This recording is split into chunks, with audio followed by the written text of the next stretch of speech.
Loneliness India के लिए एक नया पेंडेमिक है।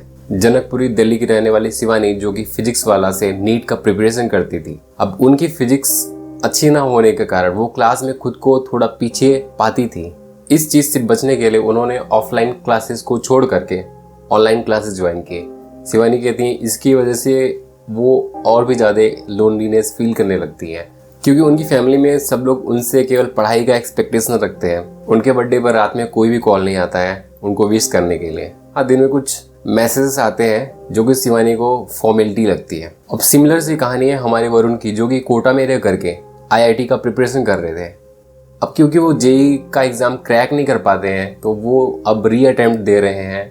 वरुण को लगता है कि वो अपने सारे दोस्तों से पीछे रह गए हैं। वरुण न तो किसी को कॉल करते हैं और ना ही अब किसी से मिलना चाहते हैं, और वरुण भी अब लोनलीनेस फील करते हैं।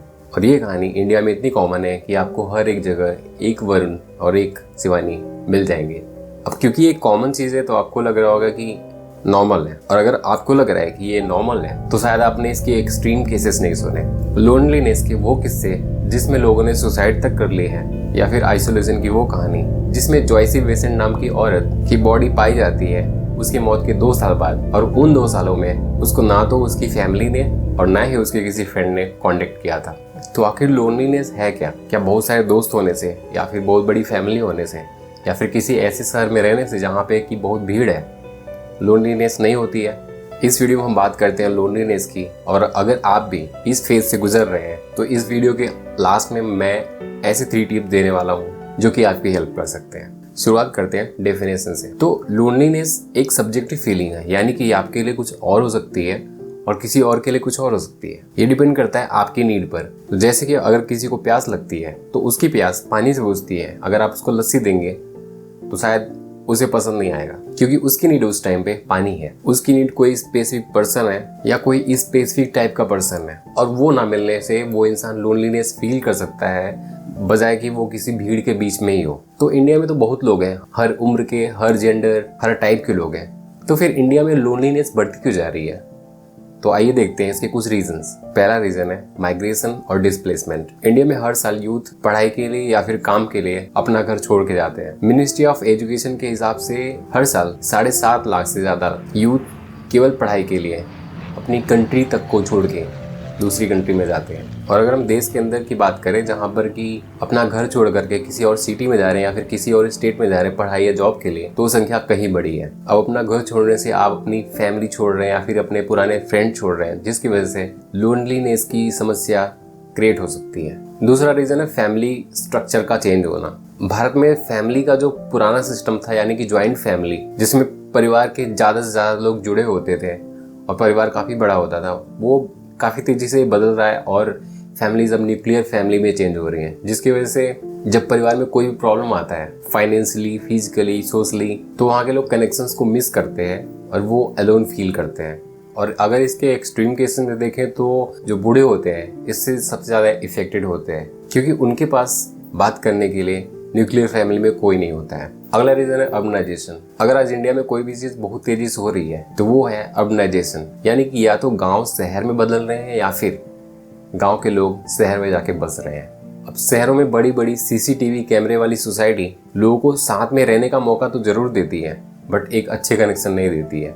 कोविड-19 के टाइम पे ऐसे कितने सारे किस्से बाहर आए जिसमें कि शहरों में हाउसिंग कम्युनिटीज में जब लोगों को प्रॉब्लम आई तो लोगों ने उनकी कोई मदद नहीं की, और वहीं उल्टा गांव में कोविड का डर होने के बावजूद भी लोग एक दूसरे की मदद कर रहे थे। अब शहरों में ये लोगों को पहले से पता होता है कि अगर उनको इश्यूज आती है तो शायद लोग उनकी मदद नहीं करेंगे, और ये भी एक रीजन बनता है लोगों के अलोन फील करने का। अगला रीजन है इंटेंस वर्क कल्चर। एक डेटा शो करता है कि 2019 में इंडियंस ने ऑन एन एवरेज 2100 घंटे वर्क किया, जो कि एक एवरेज जापानी वर्कर से 25% ज़्यादा है। इंडिया में वर्क डिमांड या फिर टारगेट जानबूझ करके ऐसे सेट किए जाते हैं कि एम्प्लॉइज ज़्यादातर केस में अपने शिफ्ट से बाहर जा करके काम करते हैं, और जिसका डायरेक्ट इम्पैक्ट उनकी लाइफ पर पड़ता है, उनके रिलेशन पे पड़ता है, जिसकी वजह से वो ना तो अपने रिलेशन को टाइम दे पाते हैं ना तो अपने दोस्तों से बात कर पाते हैं, और इसकी वजह से वो अलोन फील करते हैं। अब लास्ट रीज़न जिस पे मैं बात करना चाहूँगा वो है role of technology.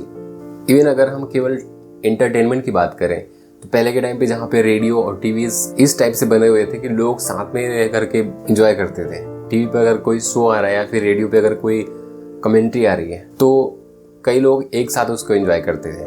But time के साथ साथ जो चेंजेस आए हैं उसकी वजह से अब जो कंटेंट है वो पर्सनलाइज हो चुके हैं। यानी कि अगर लड़के को गेम ऑफ थ्रोन जैसी वेब सीरीज पसंद है और उसके पापा को न्यूज़ देखना पसंद है तो दोनों अलग अलग डिवाइसेस में अपने अकॉर्डिंग चीज़ें देख सकते हैं, जिसकी वजह से उनको पर्सनलाइज कंटेंट तो मिलता है बट उसके साथ साथ उनको आइसोलेशन भी मिलता है। अगर हम बात करें सोशल मीडिया की, तो सोशल मीडिया का जो पर्पस था वो था लोगों को एक साथ रखना, लेकिन सोशल मीडिया ने जो रियल लाइफ के कनेक्शंस थे उसको ही वीक किया है। सोशल मीडिया पे एडिटेड पोस्ट ने लोगों में और ज्यादा सिक्योरिटी पैदा की है, जिससे कि लोग और भी ज्यादा आइसोलेट रहने लगे हैं। डूम स्क्रॉलिंग की वजह से लोगों का टाइम इस टाइप से वेस्ट होता जा रहा है कि लोग अपने रिलेशनशिप में भी टाइम इन्वेस्ट नहीं कर पा रहे, लोग एक दूसरे को कॉल नहीं करते, लोग एक दूसरे को रीच आउट नहीं करते हैं और ये एक बड़ा रीजन बनता है लोनलीनेस का। अब लोनलीनेस एक कॉमन स्टेट है जो कि सबकी लाइफ में आता है, लेकिन अगर ये लॉन्ग टाइम तक रहता है तो ये एक बड़ी इशू बन सकता है, जिसका इम्पैक्ट डायरेक्ट हमारी मेंटल और फिजिकल हेल्थ पर पड़ता है। जैसे कि हमारे डेथ रिस्क को बढ़ाता है, हमारे ब्रेन और हार्ट रिस्क को प्रमोट करता है। अगर हम ब्रेन की बात करें तो स्टडी के अकॉर्डिंग ये हमारी ब्रेन की मेमोरी को वीक करता है, दिमाग को जल्दी बूढ़ा बनाता है, डिप्रेशन और एंग्जाइटी लाता है। हम खुद से नेगेटिव बातें करना स्टार्ट कर देते हैं, जैसे कि मैं कुछ नहीं कर सकता, मैं बुरा हूँ, etc। ये हमारा स्लीप साइकिल भी खराब करता है, जिसकी वजह से हम फिजिकली और मेंटली दोनों वीक होने लगते हैं। हमारे सोशल स्किल तक वीक होने लगते हैं, जिसकी वजह से हमें बात तक करने में प्रॉब्लम होने लगती है। तो अब तक हमने बात कर लिया प्रॉब्लम्स के बारे में, तो इसका सोल्यूशन क्या है? तो सोल्यूशन की शुरुआत होती है सेल्फ अवेयरनेस से। तो पहला स्टेप है सेल्फ अवेयरनेस। आपको जानना होगा कि आपकी नीड क्या है। आप बात करना चाहते हैं, आप चाहते हैं कि आपको कोई समझे, या फिर आप किसी भी प्रकार का सपोर्ट चाहते हैं। अब इस चीज को जानने के लिए जो बेस्ट वे है वो है जर्नलिंग, यानी कि आप नोट्स पे अपने थॉट्स लिख सकते हैं, जिससे कि आपको अपनी फीलिंग पता चलती है, आपके इमोशन पता चलते हैं और फिर आप उस पर वर्क कर सकते हैं। दूसरा स्टेप है आपके जो पुराने रिलेशनशिप है आप उसको स्ट्रॉन्ग बनाइए, यानी कि एक नया रिलेशनशिप बनाने और टाइम और एनर्जी स्पेंड करने से अच्छा है कि आपके जो पुराने रिलेशंस हैं आप उसको स्ट्रॉन्ग कीजिए। थर्ड स्टेप है कि आप अपने इंटरेस्ट के हिसाब से कोई भी कम्युनिटी ज्वाइन कर सकते हैं। जैसे कि अगर आपका इंटरेस्ट म्यूज़िक में है तो आप कोई म्यूज़िक वाला कम्युनिटी ज्वाइन कर सकते हैं, या फिर आप कोई म्यूज़िक क्लास ज्वाइन कर सकते हैं जहाँ पे आपके टाइप के लोग मिलते हैं, जिससे कि आप में चेंजेस आते हैं और आप अच्छा फील करते हैं। अगर आपका केस एक्सट्रीम है तो आप प्रोफेशनल हेल्प ले सकते हैं, और अगर आपका केस एक्सट्रीम नहीं है तो आप खुद को एक चैलेंज दे सकते हैं। चैलेंज वीक में 3 लोगों से मिलना। पहला, आप किसी पुराने फ्रेंड से मिल सकते हैं, बात कर सकते हैं। दूसरा, आप अपनी फैमिली मेम्बर जिससे कि नॉर्मली आप बात नहीं करते हो, आप उसको कॉल कर सकते हो या फिर आप उससे मिल सकते हो, आप उससे बात कर सकते हो।